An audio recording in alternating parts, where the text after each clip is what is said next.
Yo, what's going on? We're back for another episode of Project Homegrown. Today we have Dean, OG Dean. He's wearing a Greddy hoodie, so you know about it. And we got a sick ass S13 here.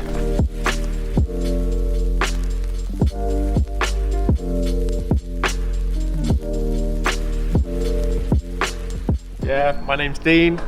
If you've never seen this car before, it's a 180SX S13, imported from Japan a long time ago. Did you import it yourself? No, I bought the car about 10 years ago, 12 years ago, and then just used the car as like a practice drift car to learn how to drift.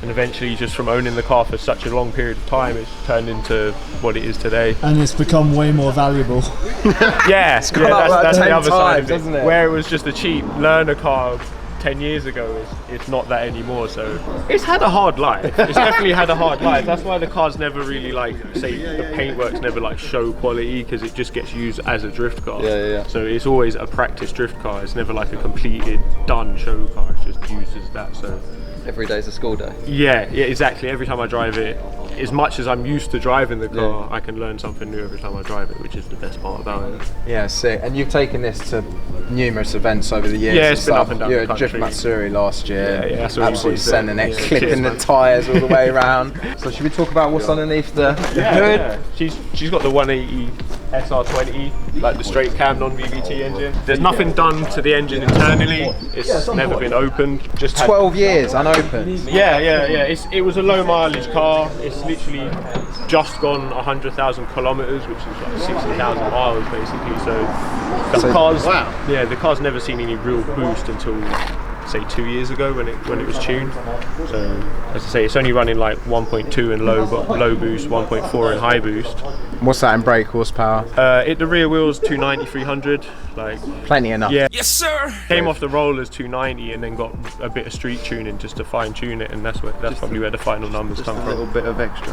Yeah. We've Quite got a lot actually, because we're used to BMWs. So we like 200 is like pretty good for 36, isn't it? yeah, like that's a lot. Yeah. An extensive list of some seriously cool parts in here. You got Blitz stuff, Greddy parts. Yeah, like most of the supporting mods on the car, just the radiator, the oil cooler, like Greddy oil cooler system, is mainly just to keep the car reliable for drifting. Then the bolt-on mods for performance is literally Tomei manifold, a 15 size turbo off the S15 car with its big injectors and an Apex ECU, just to tune the car so it's safe and reliable and fun, and the result is it makes around 300 horsepower and it's such a good laugh. Yeah. That thing's cool. I've never seen that. So he's got, what did you say? It was a torsion. It's a torque damper. Yeah, that's what it's labelled as. It's a HPI torque damper. That's like a sort of engineering thing they would use on F1 cars, isn't it? Kind of, yeah. It's just one of those like when these cars were like originally built, it was one of those like kind of mid-range price parts that you can buy, bolt on it home yourself. You open the engine bay, it looks cool. Your mates like you're saying, like, I've never seen one before, but you're straight away like it's just one of those kind of things. And it does make a difference because this has Nismo engine mounts. It doesn't have like the solid style mounts and stuff like that because it's still used as a street car. Well, they just poly. No, they're the rubber type, but just a lot like the material they're made from is a lot stiffer. Yeah. So it's a lot better than the stock mounts, but it's not as extreme as like race car mounts. It looks like a cool drift car from 10-20 feet away, and then the more you look at it, the more little things you start to pick up on and go, oh look, it's got that, it's got this, it's got that. So in the end, that's kind of the cool part about the car for me now.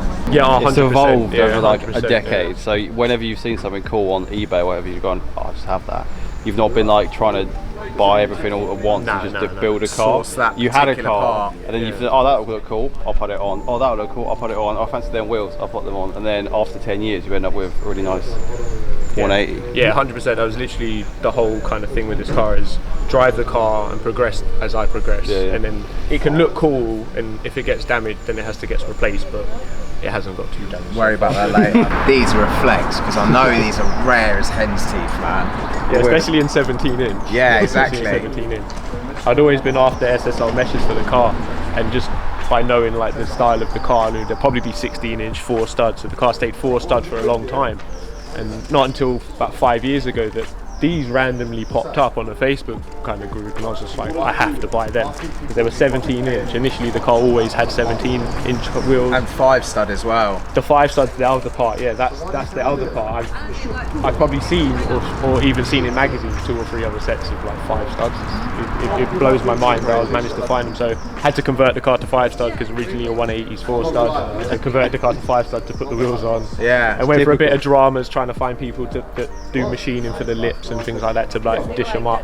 So what are these? They're staggered setup? Yeah, they're a staggered setup. They're 9.5, probably minus 10 to 15 on the front. I haven't really double measured them after I've rebuilt them to these sizes, and then 11 on the rear. ET. 11 on the rear? Yeah, Fat. This man right here. Yeah, no, it looks good. The gold against the white is... It's a classic. Yeah, was this always white as well, the car? Yeah, this shell I believe was always white. Yeah, nice. Yeah, cool. And what front, are these over fenders? Or? Yeah, they're Origin 20mm over fenders. Nice. The front fenders, the side skirts, and the over fenders are Origin style, should we say. Is that a little brace there? That's yeah, it's a chassis brace that bolts from the door mounts here up to the top of the chassis just here with a little bracket, so it just strengthens the front to basically the top of the strut, so basically that lines up with the top of the shock. Yeah. So just to help with chassis flex. The interior on this is so sick. There's so many little tips of the hat to Japanese culture. I mean, just the stickers in there. You know, let alone, you know what I'm saying? Yeah, it's been a long time collecting. Come with us. I frequent Japan often, so I get to like go to the little shops and buy all the little nicks and like the little stickers from places and stuff like that. So, like, if you appreciate that stuff, like we were saying earlier, you really get a vibe from the car. All right, cool. So we're in the F1 fighter jet cockpit right now. My little heaven and place for Home away from home. That's the word I was probably looking for. Yeah, it gives you a sense of like you're back in Japan. Oh, 100%. Yeah, all the little things in the car, like I say, like is just aimed at being era correct and just give you that vibe of being in Japan. Like if you went to Japan in the 90s, someone drove this car around. Pretty much is what I like to think. Yeah. I mean, everywhere you look, you've just got like everything from like the Blitz gear knob, like your gauges. Yeah. The steering wheel's pretty interesting. Yeah, it's a BR steering wheel, funny enough. I actually, when I went to Japan, I got to visit BR Racing, the garage, meet Imai-san himself, and he was kind enough to sign the steering wheel when I saw they sold them. I was like, I have to have that. Like anyone to sign a piece, it creates a one of one piece as 100%. well, you know what I mean? So yeah, especially from him himself kind of thing. Yeah. And then what else have we got? We've got a pair of brides in here. Yeah, the bride Brixes. I've had them quite a long time. They were a purchase that had to be done. It's one of the parts that like the wheels, they were something I've always wanted for the car, so that style of seat had to be got. I managed to get these as a pair, I'd say probably 8 years ago, like not too long after I had the car. I managed to source these from someone, which obviously now they're probably worth crazy money. I wouldn't want to think. You don't even want to know how much. No, they look like they're aging really well. It's nice you've matched you've got your armrest, yeah, bride, the armrest. And the glove box as well, which is really cool. That was something that like go and buy the material and have a go at trying to wrap it myself as well. Like a lot of this car is like I want to do it myself and build it. Yeah, it's sick. And I mean your cage setup's really clean as well. Like I know you were saying about it. It's a Cusco Dash Dodger cage, 6.1, which is like the go-to street cage for like the Japanese guys, the street drifters and stuff like that. So it was a must. There was another one of the list of things that's like it's got to have a good cage, it's got to have the good seat, it's got to have the good wheels, stuff like that, and then the other stuff you can fill in the blanks kind of thing. Favourite part about this whole interior is that. And luckily enough, like I come from that background of BMX and stuff like that, and just from growing up and knowing enough people that eventually went into it professionally, I got to tag along events sometimes and get to go and do cool stuff. Right, so I still ride now, which is like never give that up. Yeah. Like this thing, I'll never sell this thing. Anything else? Oh, I've noticed you got your key. Yeah, everyone comments on the key.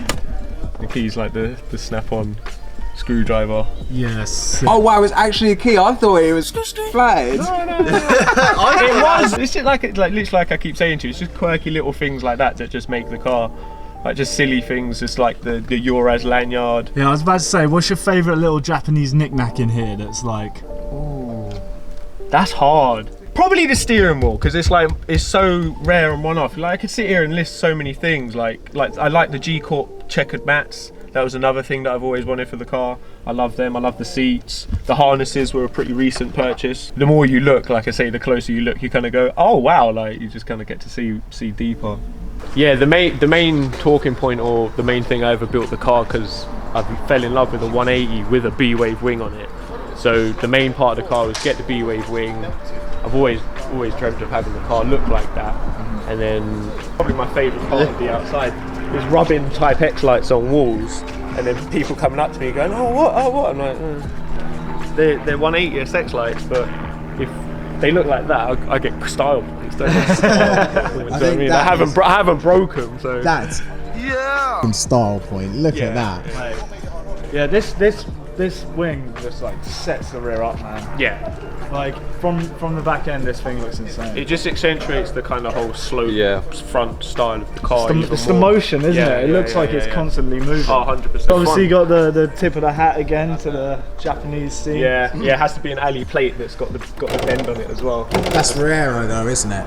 Aero reasons. Oh yeah, 100%. Yeah, 100%. What's the exhaust setup you got?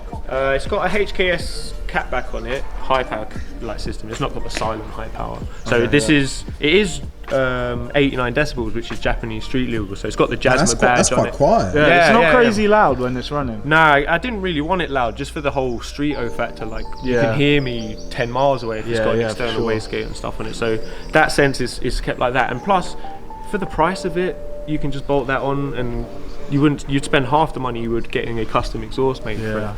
So it's got Tomei manifold, Tomei elbow on the turbo. Mate, the manifolds are so nice. Your manifolds are paying. And then the HPI like twin downpipe, so it's real tight up to the chassis. Is he static or does he bobble? No, he moves. The motor's still on the boot, and he moves. If I turn the rear wiper blade on, he'll move. Sick. Is this something special? It's a D-Max copy wing. Yeah, it's like the rear wing, it just accentuates that slope angle of the car and stuff like that, so it has that kick-up look. I mean, it's funny because obviously it looks a little bit rough around the edges on the exterior, but you're saying the underside is like that's what I think I enjoy more about this car. Is people look at it and see the broken bits of fiberglass and go, oh, it looks like a bit of a tatty S13. I bet it's scabby and rotten underneath, and then they might get to see under the bonnet, or occasionally like when it's jacked up at a drift day under the back, and they're like, oh my god, I didn't realise it was that nice. So it's probably like where I have most pride on that car. Brakes set up and your suspension set up. What brakes you running? It's got endless 4-pot calipers on the front. Little more JDM flexes there. The back calipers are the 2-pot Skyline, the Nissan, like so R33 generic kind of calipers. And then your suspension set up. What's your spring rate and coilover? Suspension wise, it's got like a generic off-the-shelf HSD set of coilovers, but I've changed the front springs to Swift. I want to say 5Ks, might be 5.5s.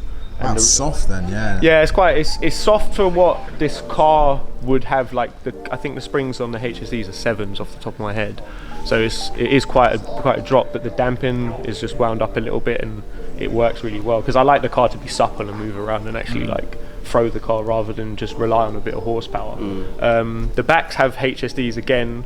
That has 4K HKS springs that I put on it a while ago. I mean, it would be nice to see the underside. You can stick a trolley jack under the back of it. Stick a trolley jack under there. Yeah. Just have a quick little gander.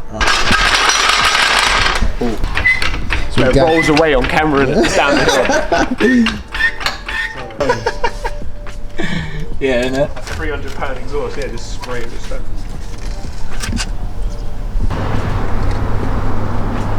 Snap on.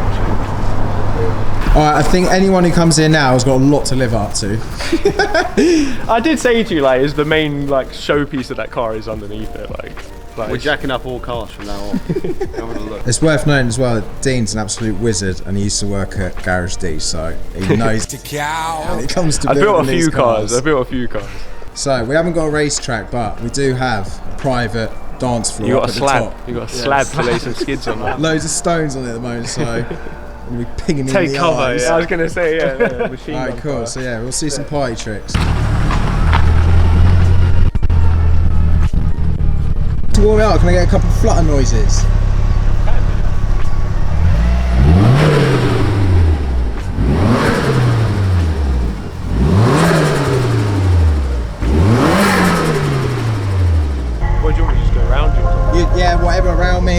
great. Like, do your thing, man. You know better. But don't worry about hitting me because I'm 17:30.